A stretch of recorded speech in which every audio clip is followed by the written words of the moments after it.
Varsovie jure de réduire Kaliningrad en cendres. S'agit-il d'avertissements crédibles ou d'une farce en uniforme?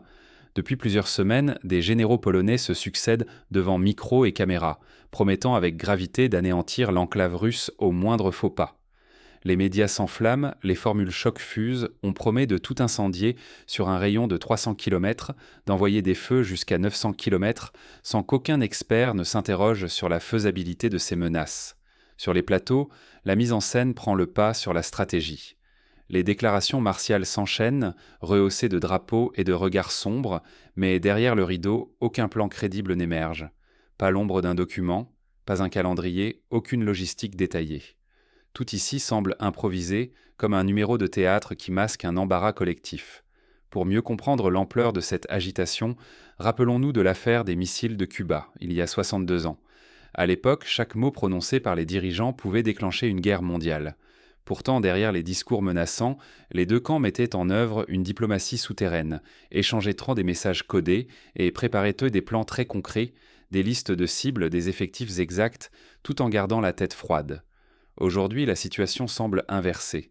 La parole fuse, mais l'action réelle fait défaut. Faut-il voir dans ce vacarme une préparation à l'affrontement ou simplement un réflexe de panique politique? Varsovie, tout comme l'Europe, semble chercher à rassurer une opinion publique fatiguée par des mois d'incertitude, en multipliant les menaces plus spectaculaires que réelles. La stratégie s'efface, remplacée par des slogans et une gesticulation médiatique qui ne trompent que les plus crédules. Pour illustrer ce phénomène, songeons à la guerre du Golfe, il y a 33 ans.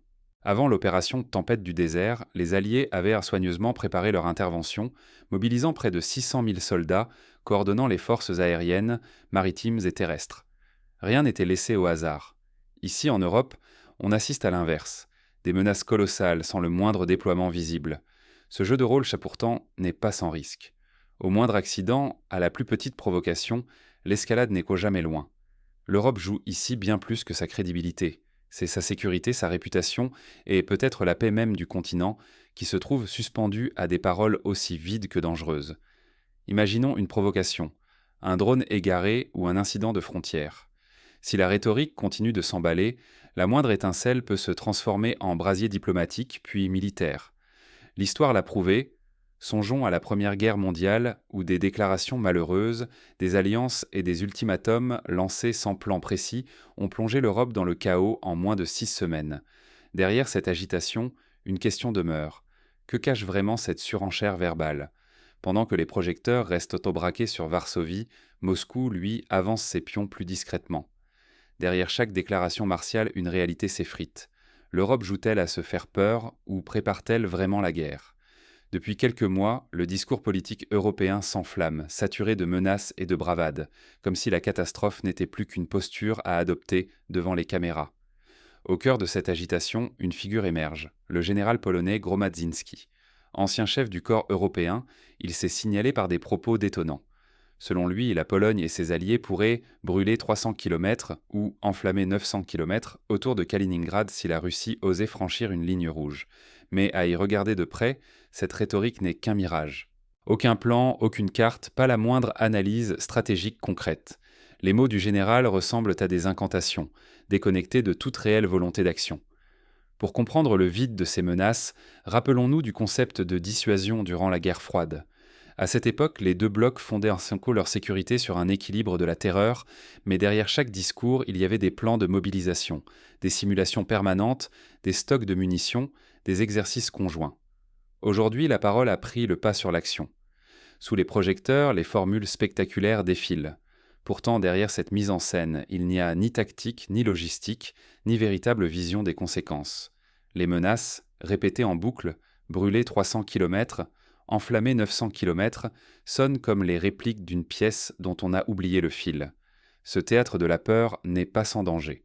Quand la politique devient spectacle, la stratégie s'évapore au profit de l'émotion. Les dirigeants manipulent des images de force, mais en misant tout sur le verbe, ils risquent de compromettre la crédibilité de l'Europe. Pour illustrer ce risque, souvenons-nous de la crise du canal de Suez en 1956. Les dirigeants français et britanniques avaient multiplié les ultimatums et les discours, croyant que la rhétorique suffirait à faire plier Nasser. Résultat, une humiliation diplomatique, le retrait forcé et une crédibilité internationale durablement abîmée. L'Europe d'aujourd'hui semble prête à répéter ses erreurs. Là réside un paradoxe inquiétant. À force de menacer sans jamais agir, l'Europe dilapide son crédit politique et s'expose. Cette fuite en avant verbale cache en réalité une panne de réflexion stratégique. Lorsque la parole remplace la préparation, le continent s'enfonce dans l'incertitude et s'affaiblit face à des adversaires plus méthodiques. Mais cette rhétorique guerrière n'est-elle qu'un rideau de fumée ? Derrière ce décor, existe-t-il une véritable volonté d'agir, ou l'Europe se contente-t-elle d'exorciser ses propres peurs ? La Russie, elle, ne s'en tient pas à des mots. Elle renforce discrètement ses défenses autour de Kaliningrad. Tandis que l'Europe s'égare dans la parole, Moscou pose des actes concrets. Plus les généraux haussent le ton, plus l'impuissance européenne saute aux yeux. Derrière la pluie de menaces contre Kaliningrad, c'est un gouffre stratégique qui s'étale, masqué tant bien que mal par des déclarations en cascade. Prenons un exemple contemporain, la Turquie, qui déploie méthodiquement ses forces sur plusieurs fronts, en Syrie, en Libye, en mer Égée. Avant chaque opération, Ankara prépare ses arrières, renforce ses alliances et n'annonce ses intentions qu'une fois la logistique prête.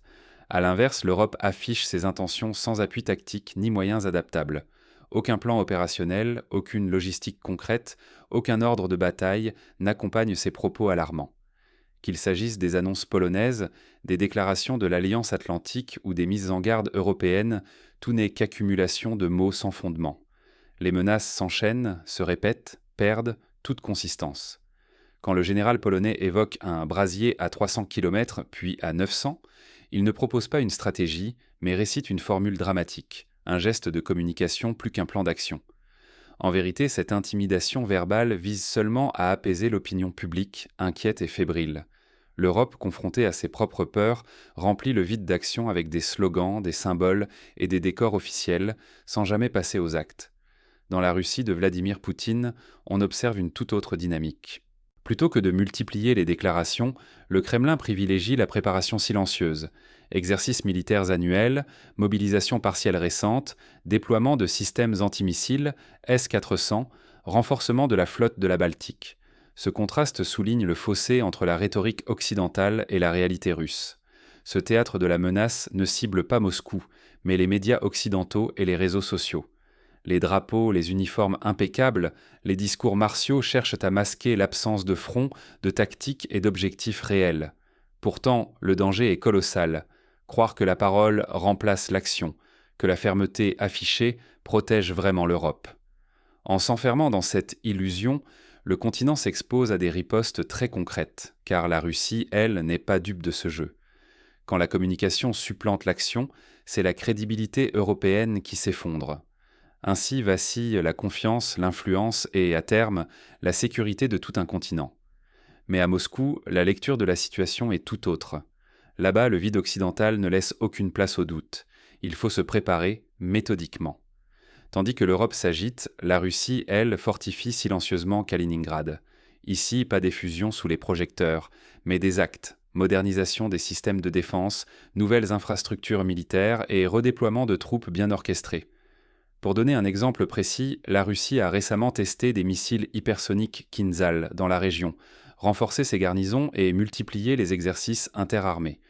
Simultanément, on observe la construction de nouveaux abris anti-atomiques et la multiplication des systèmes de brouillage électronique. Ces actions concrètes contrastent violemment avec l'absence de préparation occidentale. Face à cette détermination froide, Varsovie et ses alliés occidentaux multiplient les déclarations spectaculaires. On évoque à voix haute la possibilité de frapper Kaliningrad, comme pour exorciser une peur collective plutôt que pour préparer une action réelle. Mais ce tumulte médiatique contraste crûment avec la retenue russe. Au Kremlin, chaque geste s'inscrit dans une logique de dissuasion solide et sans esbrouffe. Les menaces européennes, répétées à l'envi, ne débouchent sur aucune opération concrète. Ni manœuvre d'envergure, ni mobilisation visible. L'Europe s'enferme dans un discours incantatoire qui, à force de ne jamais se traduire en actes, expose son impuissance et ronge sa crédibilité jour après jour. Même les analystes militaires occidentaux, dans leurs rapports confidentiels, admettent que l'idée d'un assaut direct relève presque du fantasme. Les défenses russes à Kaliningrad sont redoutables. Batteries antimissiles performantes, aviation de chasse en alerte permanente, surveillance radar serrée. La rhétorique polonaise paraît ainsi déconnectée du réel, plus destinée à rassurer l'opinion qu'à inquiéter Moscou. Pour visualiser ce déséquilibre, rappelons-nous la crise des Malouines en 1982. Lorsque le Royaume-Uni a décidé d'agir, il a d'abord mis en place une logistique navale et aérienne impressionnante, mobilisé des milliers de soldats, puis communiqué seulement une fois l'opération en marche. La Pologne, elle, semble agir à l'envers. La parole précède tout. Ce jeu de postures est risqué. Plus l'Europe multiplie les menaces verbales sans en avoir ni les moyens ni la volonté, plus elle s'expose à dévoiler ses faiblesses. Le risque de surenchère et d'escalade incontrôlée grandit. La crédibilité politique européenne, déjà fragile, menace de voler en éclats, tandis que la sécurité et la confiance des citoyens s'érodent. Ce temps perdu à gesticuler serait mieux investi dans des réponses concrètes aux véritables défis du continent. Pour l'instant, Moscou observe, imperturbable. Mais jusqu'où ce fragile équilibre peut-il tenir ? Dans cette époque saturée de discours, la force réelle ne se jauge plus à la flamboyance des promesses, mais à la solidité des actes. Trop d'annonces spectaculaires masquent la faiblesse de véritables stratégies. À force de multiplier les déclarations tonitruantes, certains dirigeants confondent le théâtre avec l'action, négligeant que la puissance durable ne s'obtient que par la cohérence et la préparation. Distinguer le verbe creux de la stratégie authentique devient vital. Une stratégie digne de ce nom exige des plans concrets, des moyens adaptés et surtout une analyse méticuleuse des conséquences. Ce n'est pas avec des menaces lancées à des milliers de kilomètres ni avec des formules toutes faites que l'on protège un pays ou que l'on inspire la confiance. Derrière chaque mot ou posture, il doit y avoir une réflexion sérieuse sur le lendemain, sur les coûts, les risques et les effets réels. Prenons l'exemple de la dissuasion nucléaire française. Elle repose sur une doctrine claire, des sous-marins en patrouille permanente, des armes prêtes à être utilisées à tout moment, et non sur des déclarations improvisées lors de conférences de presse. Cette préparation réelle est la clé de la crédibilité. La rhétorique vide, au contraire, fissure l'édifice diplomatique. À force de brandir des menaces sans lendemain, l'Europe dilapide sa crédibilité, affaiblit la confiance de ses alliés et nourrit la défiance de ses adversaires. La sécurité collective n'est pas une question de slogan. Elle repose sur la fiabilité, la constance et l'anticipation. Négliger cela, c'est mettre en péril la réputation, la stabilité et même la sécurité du continent tout entier. Pour les citoyens, entretenir une vigilance critique face aux discours politiques devient impératif. Refusons d'être entraînés par la mise en scène et la surenchère. Interrogeons-nous sans relâche, qui agit, qui prépare, qui anticipe réellement les enjeux. L'esprit critique, c'est la première ligne de défense face à la manipulation et à la désinformation. C'est aussi la meilleure arme pour exiger du concret de nos responsables, et non du spectacle. Voici quelques étapes concrètes pour les citoyens. S'informer auprès de sources variées, comparer les déclarations aux faits et discuter en famille ou entre amis pour exercer son jugement. Ne pas hésiter à poser des questions lors des débats publics ou à interpeller ses élus locaux sur les véritables mesures prises pour la sécurité nationale. Quant aux décideurs, il devient urgent de retrouver l'art du silence stratégique. Parfois, se taire, c'est se préparer. Parfois, éviter la surenchère verbale, c'est refuser l'escalade et ouvrir l'espace à la vraie préparation, à la logistique, à la diplomatie invisible. Un mot fort sans action derrière finit toujours par se retourner contre celui qui l'a prononcé. Pour mettre cela en pratique, les gouvernements devraient en réactiver les cellules de crise, mener régulièrement des exercices de coordination interalliés, prévoir des consultations discrètes avec les partenaires et investir dans la formation des décideurs à la gestion de crise. Il faut également renforcer la transparence sur les moyens réellement disponibles et éviter les effets d'annonce. Ignorer ces enseignements, c'est accepter de répéter les mêmes fautes. C'est sacrifier sa réputation, gaspiller des ressources irremplaçables et s'épuiser dans une guerre d'images qui ne mène qu'à la lassitude collective. L'histoire récente nous le rappelle, les peuples se détournent vite des promesses non tenues et des menaces vides de sens. Pour illustrer, souvenons-nous de la chute de l'Union soviétique. Pendant les dernières années, les dirigeants multipliaient les déclarations grandiloquentes alors que la réalité économique et militaire s'effritait. Le résultat, une perte de confiance, une implosion du système et une décennie de chaos pour la population. Face à cette impasse, comment convertir l'illusion en action et restaurer la confiance ? La suite va dévoiler les véritables leviers de l'influence et pourquoi l'Europe doit apprendre à allier discrétion et efficacité. Pour comprendre l'influence réelle, il faut d'abord regarder ce qui distingue l'action silencieuse de l'agitation médiatique. Décryptons ensemble les mécanismes qui transforment la parole en pouvoir tangible. À force de jouer la comédie, l'Europe oublie une vérité simple. Seule la réalité impose sa loi aux nations.